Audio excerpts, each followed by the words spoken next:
اللہ کے نبی کو جو معجزہ دیا گیا وہ کرشماتی عصا تھا، جو کبھی چھوٹا ہو جاتا ہے، کبھی بڑا ہو جاتا ہے، کبھی پتے جھاڑتے ہیں، کبھی بکریاں ہانکتے ہیں، کبھی ضرورت ہوتی ہے تو اس پہ ٹیک لگا کے کھڑے ہو جاتے ہیں، اور جب احتیاج ہوتی ہے تو وہی سانپ بن جاتا ہے، اژدہا بن جاتا ہے، اور منوں ٹنوں کے حساب سے پھینکی ہوئی رسیوں کو نگل لیتا ہے۔ جب سمٹتا ہے تو عصا کا عصا نہ قد بڑھتا ہے، نہ وزن بڑھتا ہے، نہ حجم بڑھتا ہے۔ تو چونکہ جادوگری کا دور تھا، جو معجزہ دیا گیا وہ جادوگروں کے فخر کو توڑتا دکھائی دے رہا ہے۔ حضرت صالح علیہ السلام کے دور میں لوگ پتھر سے چیزیں بنانے کے عادی تھے، لیکن اللہ نے جو نبی کو معجزہ دیا وہ پتھر سے زندہ اونٹنی نکال کے دکھا دی۔ حضرت عیسیٰ علیہ السلام کا دور دیکھ لیجئے، یہ طب کے عروج کا دور ہے۔ طب یونانی نے درجہ کمال حاصل کر لیا، ہر مرض کی تدبیر، تشخیص، علاج، معالجہ دریافت کر لیا گیا تھا، لیکن 3 امراض کا ان کے پاس علاج نہیں تھا۔ مادرزاد اندھے کی آنکھوں میں روشنی نہیں بھر سکتے تھے، کوڑی کے جسم کو شفا نہیں دے سکتے تھے، تیسرا ان کے پاس موت کا علاج نہیں تھا۔ اللہ نے اپنے نبی حضرت عیسیٰ علیہ السلام کے ہاتھوں میں یہ تینوں علاج رکھ دیے۔ وہ مادرزاد اندھے کی آنکھوں پہ ہاتھ رکھتے ہیں، اس میں روشنی آ جاتی ہے، کوڑی کے جسم کو ہاتھ پھیرتے ہیں، اس کو شفا مل جاتی ہے، اور مردے کو ٹھوکر مارتے ہیں، وہ اٹھ کے باتیں کرنے لگ جاتا ہے۔ ہر نبی کو جو معجزہ دیا گیا اس دور کے مطابق دیا گیا، اور جب میرے اور آپ کے آقا و مولا آئے، یہ زبان و بیان کا دور تھا، گھر گھر شاعر اور ادیب تھے، لوگوں کو اپنی زبان پہ، بیان پہ ناز تھا۔ جو سب سے بڑا معجزہ جو حضور کو دیا گیا وہ معجزہ قرآن دیا گیا، اور پھر اس کی حفاظت اللہ نے اپنے ذمہ کرم پہ لی۔ باقی کتابیں بھی تو اللہ کی تھی، لیکن ان کی حفاظت اللہ نے اپنے ذمہ کرم پہ نہیں لی، اس لیے کہ ان کتابوں کے بعد نئی کتاب نے آنا تھا۔ اگر ان میں تحریف رات آ جاتی ہے، ان میں کمی بیشی ہو جاتی ہے، تو نئی کتاب آ کے اس خلا کو پورا کر دے گی۔ اس لیے حضور علیہ السلام کے سینے پہ اترنے والی کتاب قرآن مجید کی حفاظت اس نے اپنے ذمہ کرم پہ لی، کہ اس کے بعد کوئی کتاب نہیں آئے گی، لہٰذا اس کے احکام غیر متبدل ہوں گے۔ کتاب زندہ قرآن حکیم، حکمت او لا یزالست و قدیم، اس کی حفاظت اپنے ذمے لے لی۔ قیامت تک آنے والی نسلوں کے دکھوں کا مداوع اس ایک کتاب قرآن مجید کے اندر رکھ دیا، اور اس کتاب سے وابستہ ہونے والا، اس سے روشنی اور نور لینے والا محروم نہیں رہ سکتا ہے۔ یہ قرآن اللہ کا پیغام ہے جو امت کے نام مصطفیٰ کی وساطت سے دیا گیا ہے۔ اللہ تعالیٰ گفتگو فرماتا ہے لوگوں سے کلام مجید کے پردے میں، بلکہ حضور نے ارشاد فرمایا تم میں سے اگر کسی کا اللہ سے باتیں کرنے کو جی چاہے تو وہ قرآن کھول کے بیٹھ جائے۔ قرآن اللہ سے ہم کلام ہونا ہے، اللہ سے سرگوشیاں کرنا ہے، اللہ سے باتیں کرنا ہے۔ کاش ہم قرآن مجید کے مفہوم کو اور قرآن مجید کے معانی و مطالب کو سمجھ کے اس کو پڑھنے کی کوشش کریں۔ آج اس امت کا المیہ یہی ہے کہ اس نے قرآن مجید کو چھوڑ دیا ہوا ہے۔ ہم نے بطور رسم قرآن مجید کو اپنایا ہے، رسم کے طور پہ پڑھتے ہیں، لیکن اس کو جس مقصد کے لیے نازل کیا گیا تھا وہ مقصد ہمیں حاصل نہیں ہے۔ میں آپ سے ایک سادہ سا سوال کرنا چاہوں گا۔ آپ کا بچہ انگلش میڈیم سکول میں پڑھتا ہو، آپ 2 4 5 10 ماہ کے بعد اس کا اختبار کریں، امتحان لیں اس کا، وہ انگلش فر بولتا ہو، لہجہ بھی ٹھیک ہو، سپیلنگ بھی اسے آتے ہوں، لیکن آپ دیکھیں کہ اس کو معنی و مطالب سے آگے ہی نہیں ہے، تو آپ پوچھیں کہ بیٹا اس کا ترجمہ کیا، تو وہ کہے کہ ٹرانسلیشن تو کرائی نہیں جاتی وہاں۔ تو آپ ایسے سکول میں اپنے بچے کو پڑھانا گوارا کریں گے جہاں لفظ سکھائے جاتے ہو، مفہوم نہ بتایا جاتا ہو، جہاں الفاظ تو پڑھائے جاتے ہوں، ریڈنگ تو کروائی جاتی ہو، لیکن ٹرانسلیشن نہ کروائی جاتی ہو؟ آپ کہیں گے خاک پڑا، لفظ فر بولتا ہے، معنی و مطالب نہیں جانتا۔ لیکن افسوس ہم قرآن مجید کی تلاوت پہ ہی مطمئن ہو جاتے ہیں، اس کی ریڈنگ کو ہی کافی سمجھ لیتے ہیں، اور اس کے مفہوم کیا ہیں، مطالب کیا ہیں، مالک کا پیغام ہمارے نام کیا ہے، ہم اس کو سمجھنے کی زحمت گوارا نہیں کرتے۔ اور بسا اوقات ہوتا ہے کہ قاری قرآن تلاوت کر رہا ہے اور سننے والے جھوم رہے ہیں، سبحان اللہ پکار رہے ہیں، اور وہ ان آیات پر مشتمل تلاوت کر رہا ہے جن میں عذابوں کا تذکرہ موجود ہے۔ استغفر اللہ کہنے کا موقع تھا، لیکن ہمیں پتہ ہی نہیں ہے کہ کہا کیا جا رہا ہے۔ ہمارے نام جو اللہ کا پیغام ہے، ہم نے اس کو سمجھنے کی کوشش نہیں کی۔ اور یہ بات ذہن میں رکھیں، جتنا یقین، جتنا اذعان اور جتنی پختگی قرآن کے دامن میں آپ کو کہیں سے نہیں مل سکتی۔ قرآن کا ایک ایک لفظ صداقت پہ مشتمل ہے۔ ہم اپنے بزرگوں کے جب حالات پڑھتے ہیں، انہوں نے قرآن کے حوالے سے جس انداز کے ساتھ محبتوں کا اظہار کیا ہے، انسان ششتر رہ جاتا ہے۔ حضرت جنید بغدادی اپنے مرید کو ایک صندوق دیا، کہا بیٹا جاؤ اس کو دریائے دجلہ کی موجوں کے سپرد کراؤ، اور سنو اس کو کھول کر کے نہیں دیکھنا کہ اس کے اندر کیا ہے۔ کامل مرید وہی ہوتا ہے جو اپنے شیخ کے راز کی حفاظت کرے۔ حضرت جنید بغدادی رضی اللہ تعالیٰ عنہ کے اس مرید نے اس صندوق کو سر پہ اٹھایا اور دریائے دجلہ کے کنارے پہ پہنچا، اور جو ہی اس نے دریائے دجلہ میں وہ صندوق پھینکا تو کیا منظر دیکھا کہ پانی پھٹ گیا اور اس نے راہیں کشادہ کر دی اور صندوق کو اپنی آغوش میں لے لیا۔ بڑا حیران ہوا، واپس پلٹا اور اپنے شیخ کی خدمت میں حاضر ہو کے عرض کی حضور اگر یہ منظر میری آنکھیں نہ دیکھتی تو میں کبھی سوال نہ کرتا، مجھے بتایا جائے اس صندوق میں کیا تھا جس کے لیے پانی نے بھی راہیں چھوڑ دی، اور اگر وہ چیز اتنی ہی مقدس اور بابرکت تھی تو پھر آپ نے اس کو پھینکوا کیوں دیا ہے؟ یہ مہمہ بن گیا میرے لیے، جب تک آپ بتائیں گے نہیں مجھے قرار نہیں آئے گا۔ فرمایا بیٹا ہاں تم نے اپنی آنکھوں سے منظر ہی ایسا دیکھا ہے، جب تک میں اس سے پردہ نہ اٹھاؤں تمہارا اضطراب دور نہیں ہوگا۔ کہا سنو، میں نے 12 سال کی محنت شاقہ سے تصوف کے رموز و غوامض اور اسرار پر ایک کتاب لکھی تھی، اور پھر 12 سال میں اس کی نوک پلک سنوارتا رہا کہ اس کا کوئی جملہ شریعت کے مزاج سے ہٹ کر نہ لکھا گیا ہو، اور پھر 12 سال میں سوچتا رہا اس کتاب کو لوگوں تک پہنچاؤں کہ نہ پہنچاؤں۔ آج 36 سال بیت گئے ہیں، میں نے سوچا ہے قرآن کے ہوتے ہوئے لوگوں کو جنید کی کسی کتاب کی ضرورت نہیں ہے۔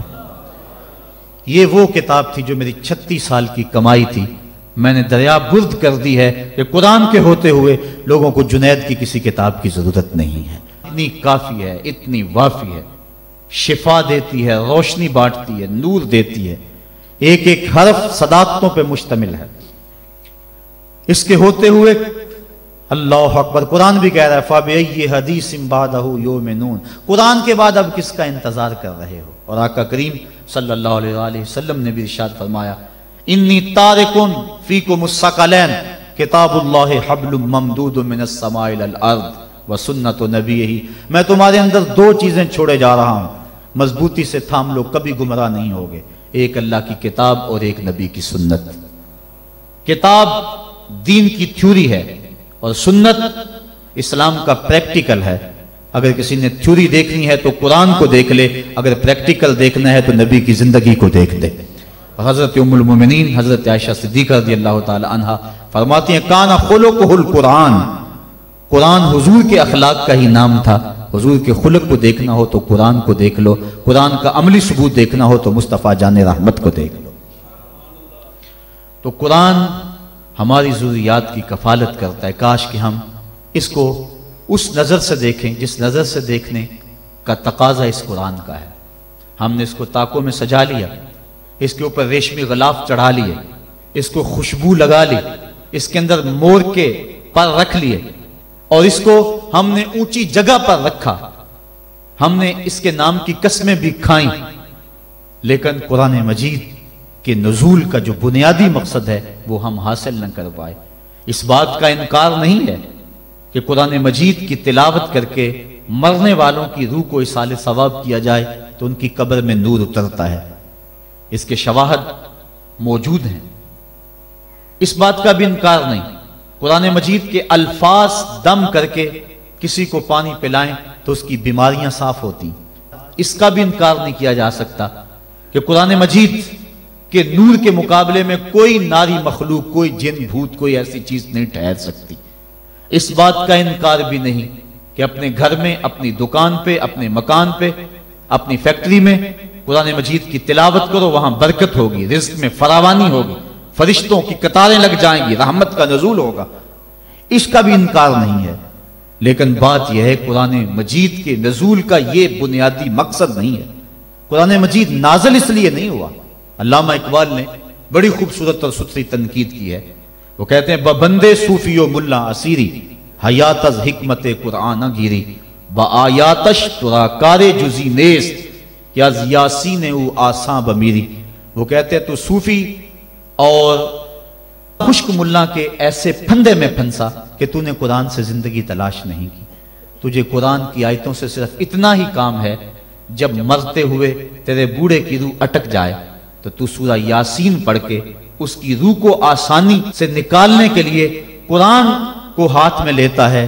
اقبال کہتا ہے اس بات کا انکار نہیں کہ سورہ یاسین سے روح آسانی سے نکلتی ہے، لیکن نقطہ نظر یہ ہے اقبال کا کہ تو نے قرآن سے ڈھونڈا تو موت کو ہی ڈھونڈا، قرآن سے بھی تلاش کیا تو مرنے کو ہی تلاش کیا۔ جس قرآن سے تو نے مرنے کو تلاش کر لیا، کاش اس قرآن سے تو جینا بھی سیکھ لیا ہوتا۔ جس قرآن سے تو نے مرنے کی سہولت ڈھونڈ لی، اس سے جینے کا سلیقہ بھی سیکھ لیا ہوتا، اس سے جینے کی سہولت بھی سیکھ لی ہوتی۔ ہم نے قرآن سے بھی جو ہے وہ موت کو ہی تلاش کرنا چاہا۔ آؤ قرآن کے دامن میں جو روشنیاں ہیں، قرآن کے دامن میں جو زندگیاں ہیں، قرآن کے حرف حرف کے اندر جو حیات کے اصول رکھے گئے ہیں، جینے کے جو ڈھب اور طریقے سکھائے گئے ہیں، ان سے ہم روشنی اور نور حاصل کر کے اپنی زندگی کو سنوار لیں۔ قرب قیامت کے فتنوں کا تذکرہ کرتے حضور نے ارشاد فرمایا، لا یبقى من القرآن الا رسمہ ولا یبقى من الاسلام الا اسمہ مساجدہم عامرۃ وہی خراب من الہدی۔ ایک وقت آئے گا کہ اسلام صرف نام کا رہ جائے گا، قرآن صرف رسم کے طور پہ پڑھا جائے گا، اور مسجدیں زیب و زینت کے لحاظ سے تو آباد ہوں گی لیکن ہدایت کے نور سے خالی ہوں گی۔ کیا آج وہ وقت آ نہیں گیا کہ ہم قرآن کو صرف رسم کے طور پہ پڑھ رہے ہیں؟ قرآن مجید کے مفاہیم و مطالب سے ہمیں آگہی ہی نہیں ہے، اس پر عمل کرنے کی ہماری کوششیں ہی نہیں ہیں۔ ہم اپنی زندگی، اپنے معاشرتی نظام کو قرآن کے مطابق ڈھالنے کی کوشش میں لگتے ہی نہیں ہیں۔ کاش کہ یہ معاشرہ قرآنی معاشرہ ہو جائے، پھر زندگی کے سارے دکھ ختم ہو جائے اور زندگی میں بہاریں آ جائیں۔ یہ زندگی کے سارے دکھ، یہ زندگی کی ساری مصیبتیں اس لیے ہیں کہ ہم قرآن سے ہٹے ہوئے ہیں۔ قرآن کے دامن سے لپٹ جائیں، زندگی میں رونق آ جائے، زندگی میں بہاریں آ جائیں، ہر سمت محبتوں کے پھول کھل اٹھے اور نفرتوں کے کانٹے خود بخود ہی ختم ہو جائے اگر ہم قرآن پہ آ جائیں تو۔ لیکن ہم نے قرآن کو بطور رسم اپنایا، لا یبقى من القرآن الا رسمہ، قرآن کو رسم کے طور پہ ہم پڑھ رہے ہیں، ورنہ یہ قرآن تو مردہ دلوں میں زندگی کی روح پھونکنے والا ہے۔ وہ جو قتل کرنے کے منصوبے تیار کر کے گھر سے نکلتے ہیں اور ہاتھ میں تلوار لیتے ہیں، آج بانی اسلام کا قلعہ کما کر دیں گے۔ سورہ طٰہٰ کی ابھی چند آیتیں ان کے کانوں میں پڑتی ہیں تو ان کے سارے پروگرام بدل کے رہ جاتے ہیں۔ جو بانی اسلام کے چراغ کو گل کرنے کے عزم لے کر گھر سے نکلتے ہیں، گلے میں پٹکا ڈالا ہوا ہے اور اپنے بہنوئی کے ہاتھ میں دیا ہے، کہا مجرم بنا کے حضور کی خدمت میں پیش کر دو۔ یہ قرآن کی تاثیر تھی، اور پھر قرآن ان کے اوپر ایسا اترا کہ پھر ان کی زبان سے قرآن کا جو نغمہ پھوٹا، لوگوں کی تقریر پلٹتا چلا گیا۔ حضرت عمر فاروق کا دور ہمایوں ہے، مسجد نبوی میں عورتیں بھی نماز پڑھتی ہیں، مرد بھی نماز پڑھتے ہیں۔ مرور زمانہ اور فتنے کے اندیشے سے حضرت عمر فاروق کے دور میں عورتوں کو مسجد میں باجماعت نماز پڑھنے آنے سے منع کیا گیا تھا، ورنہ پہلے مردوں کی صفیں، پھر بچوں کی، پھر خنسا، اور پھر اس کے بعد عورتوں کی صفیں ہوا کرتی تھی۔ حضرت عمر فاروق کے دور میں جو ہے وہ کچھ دور گزرنے کے بعد اس کی ممانعت ہوئی۔ آپ کا دور ہمایوں میں مسجد میں عورتیں بھی نمازیں پڑھنے آتی ہیں اور مرد بھی۔ ایک عورت، اللہ نے اس کو شکل و صورت سے نواز رکھا ہے، وہ نماز پڑھنے آتی ہے، ایک نوجوان رستہ روک کے کھڑا ہو جاتا ہے، 2 4 5 مرتبہ اس نے اس کی مزاحمت کے انداز کو دیکھا۔ ایک دن رک کر پوچھا تجھے کیا مسئلہ ہے؟ اس نے اپنے قلب کی خواہش کا اظہار کیا کہ میں تیرا متوالا ہوں، چاہنے والا ہوں، تیری ایک ایک ادا پہ 100 جان سے قربان ہونے کے لیے تیار کھڑا ہوں۔ اس نے کہا میری ایک شرط پوری کر دے، میں تیری ہر خواہش، تیری ہر بات مانوں گی۔ اس نے کہا جلدی کہو، میں تمہارے لیے آسمان سے تارے بھی توڑ لاؤں گا۔ اس نے کہا میری کوئی لمبی خواہش نہیں ہے، ایک ہی میری آرزو ہے، 40 دن تک عمر فاروق رضی اللہ تعالیٰ عنہ کے پیچھے نمازیں پڑھ لو، اس کے بعد جو کہو گے میں ماننے کے لیے تیار ہوں۔ اس نے کہا یہ کون سی مشکل شرط رکھ دی، یہ تو بڑا آسان ہے، اگر اس سے تو مل جاتی ہے تو میرے لیے 40 دنوں کی نمازیں کہہ رہی ہے، میں تو 40 سال بھی گزارنے کو تیار تھا۔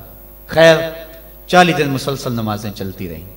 جب 40ویں دن کی آخری نماز پڑھ کے وہ نوجوان واپس جا رہا ہے، اسی جگہ پہ عورت حسب وعدہ کھڑی ہے، یہ نظر جھکا کے گزرنے لگا۔ اس نے کہا میں وعدے کے مطابق کھڑی ہوں۔ کہا اب تیری ضرورت نہیں رہی، عمر نے دل کا تعلق رب سے جوڑ دیا۔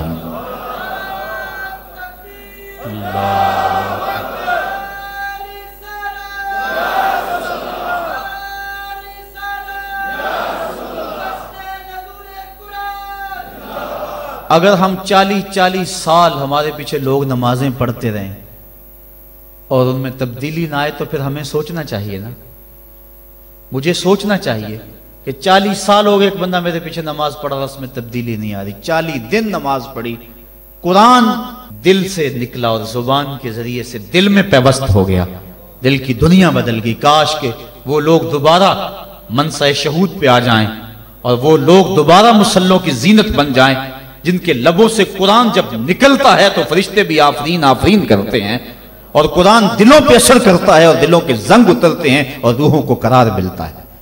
آج امت کے لیے ابتلا اور آزمائش کے مرحلے طویل سے طویل تر ہوتے چلے جا رہے ہیں. اس کا ایک سبب یہ ہے کہ جو امت کے رہنما ہیں وہ درد کی دولت سے خالی ہیں. واعظ قوم کی وہ پختہ خیالی نہ رہی، برق طبعی نہ رہی، شعلہ میں کالی نہ رہی، رہ گئی رسم آذاں روح بلالی نہ رہی، فلسفہ رہ گیا تلقین غزالی نہ رہی، مسجد مرثیہ خواہیں کہ نمازی نہ رہے، یعنی صاحب اوصاف وہ حجازی نہ رہے. آج ہمارے اندر کچھ نہیں رہا، دم خم ہی نہیں رہا، ورنہ اس امت کا بکھرا ہوا شیرازہ آج بھی متحد ہو سکتا تھا. آج پوری امت جس طرح دھکے کھا رہی ہے، کس کے سامنے نہیں ہے حالات. کبھی ہمارا کردار لوگوں کو زندگی کی راہیں دکھایا کرتا تھا، آج ہمیں دیکھ کے لوگ دین سے بدظن ہوتے چلے جا رہے ہیں. حضرت نبی رحمت صلی اللہ علیہ وآلہ وسلم کی سیرت پر مشتمل ایک کتاب لکھی گئی ہے، عرب کا چاند، اور اس کا رائٹر ہے سوامی لکشمن پرشاد، انڈیا کا رہنے والا ہے. اس نے حضور کی سیرت پر 200-250 صفحات پر مشتمل کتاب لکھی. بچپن میں میری نظر سے بھی گزری، بڑے ذوق سے اس کو پڑھا تھا. سوامی لکشمن پرشاد سے انٹرویو کیا گیا کہ تو نے حضور کی سیرت پہ کتاب لکھی ہے، اتنا بڑا کام کیا، تو کلمہ پڑھ کے حضور کا غلام کیوں نہیں بن جاتا؟ جس انداز سے تو نے محبت کے موتی بکھیرے ہیں اور الفتوں کے پھول اس کتاب میں تو نے اگائے ہیں، تو کیوں نہیں کلمہ پڑھ کے حضور کا غلام بن جاتا؟ تو لالو کا جواب سنیے، ہماری آنکھیں کھول دینے کے لیے کافی ہے، اور اتنا زناٹے دار تماچا ہے، اگر ہم محسوس کریں تو صدیوں اس کی کسک نہ جائے، اگر نہ محسوس کریں تو وہ ایک گاڑی کے پیچھے لکھا تھا عقل نہ ہو تو موجیں ہی موجاں، لیکن اگر سمجھنے کی بات ہو تو اتنی بڑی تنبیہ ہے کہ پاؤں کے نیچے سے زمین نکل جاتی ہے اور ہمیں اپنے وجود سے شرم آتی ہے، ہمارے جسم کا ایک ایک رواں پسینے سے شرابور ہو جاتا ہے. سوامی لکشمن پرشاد نے جواب دیا، کہا جب میں حضور کی سیرت لکھنے بیٹھا، بڑی بڑی امہات کتب سیر کو پڑھا، اور اس کے نتیجے میں نے یہ کتاب تیار کی ہے. حضور کی سیرت کے روشن گوشے اور حضور کی زندگی کے درخشاں باب جب میں نے دیکھے تو یہ جذبہ میرے دل میں انگڑائیاں لینے لگا کہ میں دیر کیوں کرتا ہوں، حضور کا غلام کیوں نہیں بن جاتا. لیکن جب میں مسلمانوں کے کردار کو دیکھتا ہوں تو میں کہتا ہوں میں ہندو ہی ٹھیک ہوں. ہمارا کردار لوگوں کے ایمان کے راستے میں رکاوٹ بنا ہوا ہے. جب امریکہ کے خلاف نعرے لگ رہے تھے، ان نعرے لگانے والوں میں میں بھی شامل تھا، لیکن ایک بات میں نے کہی تھی، میں نے کہا آج ہم دنیا کی اس طاقت کے ساتھ ٹکر لینے کی بات تو کرتے ہیں، لیکن ہم نے کبھی اپنے کردار کو جھانک کر کے بھی دیکھا؟ جس بستی، جس شہر اور جس ملک کی حالت یہ ہے کہ واٹر کولر کے اوپر لگے ہوئے جو گلاس ہیں وہ بھی زنجیروں سے باندھے ہوئے ہوں، وہ قوم امریکہ جیسی قوم سے ٹکر نہیں کر سکتی ہے. مسجدوں کی لیٹرینوں کے گندے لوٹے بھی سنگلیوں سے باندھنے پڑے. جس قوم کا یہ کردار ہے، کیا وہ قوم پنپ سکتی ہے، جہان میں نشو و نما پا سکتی ہے؟ ہم تو اس قدر گراوٹ کا شکار ہیں، ہم اس قدر گرے ہوئے ہیں کہ ہماری لیٹرینوں کے گندے لوٹے وہ بھی باندھ کے رکھنے پڑتے ہیں، ورنہ ہم اتنے چور ہیں کہ وہ بھی اٹھا کے لے جائیں. تو جس قوم کا یہ حال ہو، وہ قوم کیا دنیا کی طاقتور قوموں کی آنکھوں میں آنکھیں ڈال کے بات کر سکتی ہے؟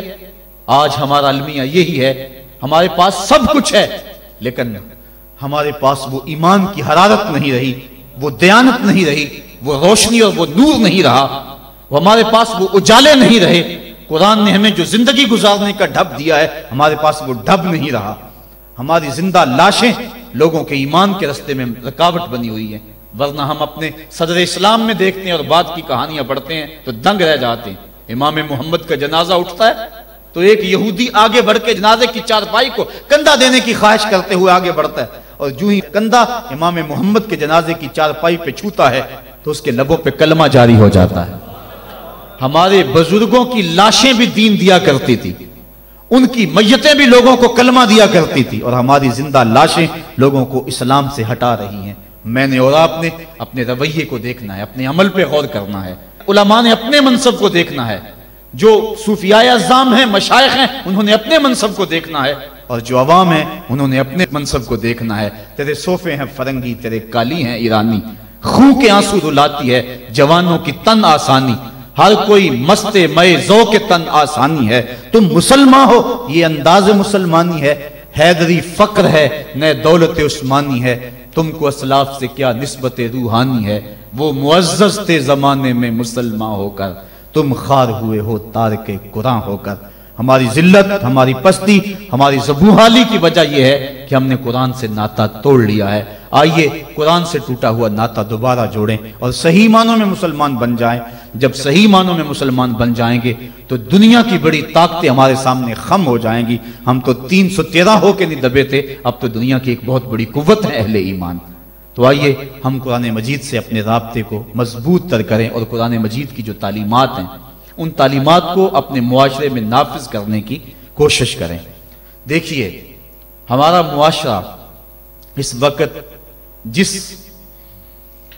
بد امنی کا شکار ہے، اور جو مالی وسائل اس وقت ہمارے پاس موجود ہیں اور آسائشیں اللہ کی طرف سے اس وقت برس چکی ہیں ہمارے اوپر، اس کے باوجود ہر طرف بے یقینی، بے نوری اور عدم اطمینان۔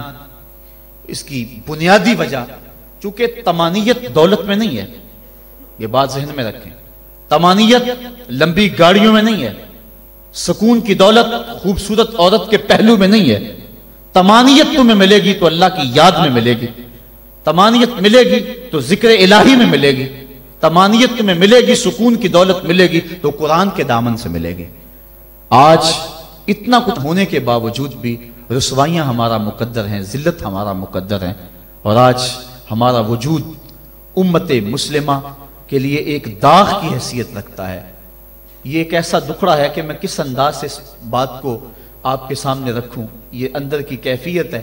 اللہ تعالیٰ اس امت کو کھویا ہوا وقار عطا کر دے، اور ہم اس جگہ پہ آ جائیں جس جگہ سے ہٹ کے ہم چلے گئے ہیں۔ قرآن فہمی کا نور اگر ہمارے دل میں اترنے لگ جائے تو ہماری زندگی خود بخود سہل ہو جاتی ہے۔ میں کل دیکھ رہا تھا قرآن مجید نے زندگی گزارنے کے 2 ضابطے بیان کر دیے، وَتَوَاصَوْا بِالصَّبْرِ وَتَوَاصَوْا بِالْمَرْحَمَةِ، یعنی صبر اور مرحمت، یہ 2 چیزیں ہیں جو معاشرے کو سکون اور طمانیت دیتی ہیں۔ یعنی معاشرے میں 2 طرح کے طبقے ہیں، ایک وہ طبقہ جو پریشانی، دکھ، اذیت، پسماندگی، بیماری، دکھ اور غم میں ہے، اور ایک وہ طبقہ جو خوشحالی، دولت مندی اور صحت، عافیت اور فراوانی میں ہے۔ اب دونوں کی ذمہ داریاں قرآن نے بیان کر دی۔ اگر ہم اس پہ آ جائیں اور قرآن کی اس تعلیم کو سامنے رکھ کے اپنے معاشرے کی راہیں درست کرنا شروع کر دیں تو ہمارا معاشرہ جنت بن جائے۔ جو بیمار ہے، پریشان حال ہے، دکھی ہے، اس کو قرآن تاکید کرتا ہے تو صبر کر، اور جو خوشحال ہیں، دولت مند ہیں، صحت عافیت سے مالا مال ہیں، ان کو قرآن تاکید کرتا ہے تم رحم کھاؤ۔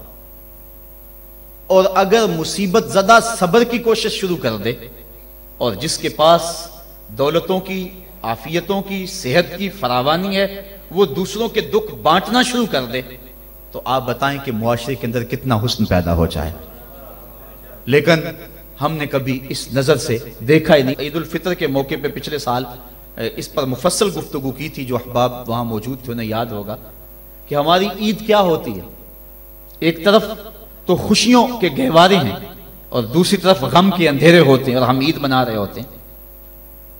ہماری عید جو ہے وہ غریبوں کو، پسماندہ لوگوں کو، پریشان، دکھی اور بیماروں کو، ان کو اپنی خوشیوں میں شامل کرنے کا نام حقیقی عید یہ ہے۔ اپنی خوشیوں کو خرید لینا اور اپنی خوشیوں کا متوالا ہو جانا، یہ ایک مومن کا مزاج نہیں ہے۔ وہ دوسروں کو ساتھ لے کے چلتا ہے۔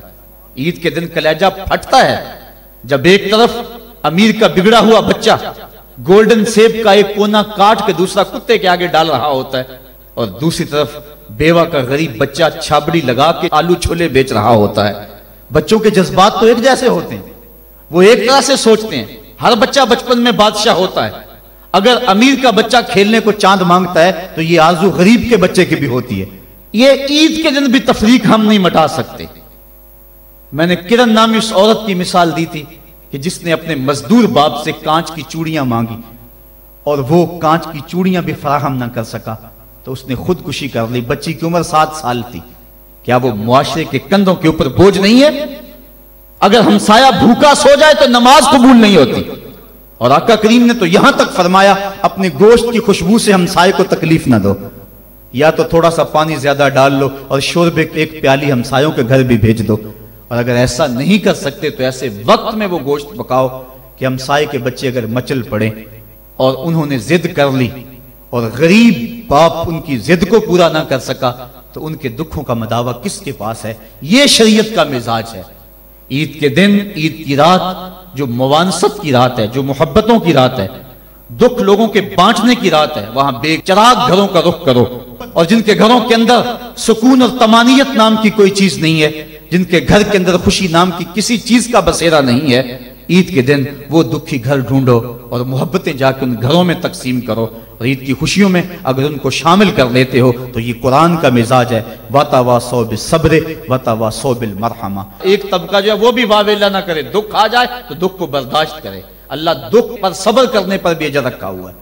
ایک خاتون حضور کی خدمت میں حاضر ہوئی، حضور مرگی کے دورے پڑتے ہیں تو میرے لیے دعا کرو کہ میں جب گرتی ہوں تو میرا سطر بھی کھل جاتا ہے، تو آقا کریم نے فرمایا اگر تو کہے تو میں دعا کر دوں، اور اگر تو صبر کر تو تجھے اللہ جنت عطا فرمائے گا۔ اس نے عرض کی حضور مجھے جنت والا سودا قبول ہے، مجھے یہ مرگی کے دورے پڑتے رہیں لیکن صبر کروں گی جنت مجھے مل جائے، لیکن اتنا ہے کہ عورت ذات جب گرتی ہوں تو پردہ کھل جاتا ہے، یہ آرزو ہے کہ پردہ سطر نہ کھلے۔ فرمایا ہاں سطر نہیں کھلے گا لیکن مرگی کے دورے بدستور موجود رہیں گے۔ آقا کریم نے اس کو جنت کی بشارت دی۔ یہ تھے وہ لوگ جن کا اللہ پہ یقین تھا، جنت کے وعدے پہ اطمینان ہے اور جنت کے وعدے پر اپنی بیماری کو قبول کر رہے ہیں۔ ہم تھوڑا سا دکھ جھیلتے ہیں تو واویلا مچا دیتے ہیں۔ قرآن نے دونوں کو جو ہے وہ آئینہ دکھایا اور رستہ بتلایا کہ جو محروم طبقے ہیں، غریب طبقے ہیں، دکھی طبقے ہیں، وہ صبر کا دامن نہ چھوڑیں، وہ اپنی غربت کو تماشا نہ بنائیں، اور دوسری طرف جن کو دولت کی فراوانی دی گئی ہے، جن کو صحت و عافیت دی گئی ہے، وہ اپنی عافیت قدوں میں بیٹھ کے عید کی خوشیاں نہ منائیں، بلکہ وہ ان لوگوں تک پہنچے جو دکھی ہیں، جن کے گھروں کے چراغ بجھے ہوئے ہیں، جن کے گھر کے اندر روشنی نام کی چیز کوئی نہیں، جس کے گھر کے اندر سے ضیائیں اور خوشیاں روٹھ گئی ہیں، وہ ان کی خوشیاں ان کے گھر کی دہلیز تک پہنچانے کی کوشش کریں۔ عرش کا رب بڑا مہربان ہوگا، ان کے اوپر اپنی چھم چھم رحمتوں کا نزول فرمائے گا۔ آئیے ہم عید کے روز اس عزم کا اعادہ کر کے دکھی اور مصیبت زدہ اپنے غریب رشتہ داروں کو اور اپنے معاشرے میں، اپنی گلی اور اپنے محلے میں جو دکھی لوگ ہیں ان کی اعانت کے لیے میدان میں نکلیں۔ یقیناً یہ بہت بڑی نیکی ہے۔ میں حضرت سید عائشہ صدیقہ رضی اللہ تعالی عنہا کے حوالے سے وہ روایت عرض کیا کرتا ہوں۔ ایک دن محبوب خدا کا دریا رحمت جوش میں آ گیا، فرمایا عائشہ جو مانگنا ہے مانگ لو۔ عرض کی حضور اگر اجازت ہو تو میں اپنے باپ سے مشورہ کر لوں۔ کہا جاؤ کر لو۔ سیدنا صدیق اکبر کی خدمت میں حاضر ہوئی اور کہا حضور کا دریا رحمت جوش میں، اور آقا فرمایا عائشہ جو مانگنا ہے مانگ لو، مجھے بتایا جائے میں حضور سے کیا مانگوں، آپ انتخاب فرمائیں۔ حضرت ابو بکر صدیق رضی اللہ تعالیٰ عنہ نے فرمایا کہ حضور سے کہنا کہ معراج کی رات قربت خاص میں اللہ نے آپ سے جو خاص باتیں کی تھی ان میں سے ایک بات بتا دیں۔ یہ میری ڈیمانڈ ہے، یہی میری چاہت ہے، آج یہ میں آپ سے طلب کرنا چاہتی ہوں۔ حضرت ام المومنین حاضر ہوئی۔ اللہ اکبر۔ حضور نے پوچھا عائشہ مانگو جو مانگنا ہے۔ عرض کی حضور معراج کی رات جب قربت خاص میں آپ پہنچے تھے اور آپ کے مالک نے آپ سے راز و نیاز کی کچھ باتیں کی تھی، میری آرزو ہے ان راز کی باتوں میں سے ایک بات مجھ کو بتا دیں۔